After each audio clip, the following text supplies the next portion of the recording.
Hello, everyone, and welcome to Talk Help Guy. Today, I'll be teaching you how you can reset your password on Facebook. So, let's say one day you forgot your password on Facebook and you logged out your account either on your PC or on your mobile device. Well, this simple trick is the way on how you can change your password in case you have forgotten it. So, let's say here we have already typed in our account, our username account, and let's say we typed in the wrong password. Automatically it'll indicate us that we had inputted the wrong password. And what we want to do now is we want to click on forgot password.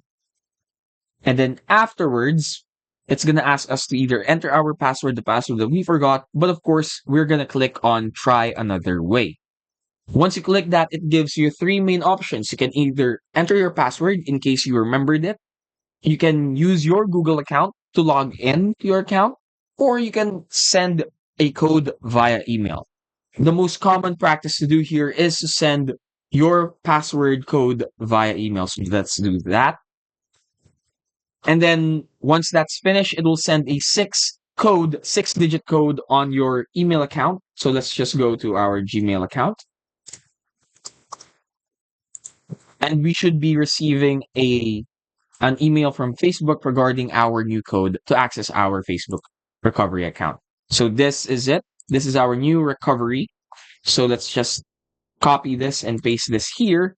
And once that is verified, it'll ask you now to type in a new password.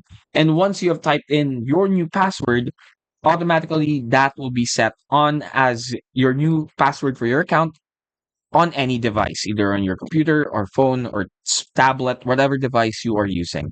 Now, this method is the same for every type of device. So, if you're using your phone and you forgot your password and you don't have your computer, it's the same method all over again. You just click on forgot password, and then automatically it will bring you here. It will ask for your email account, do some verifications, send you a code, and then you type in your new password. And that's it.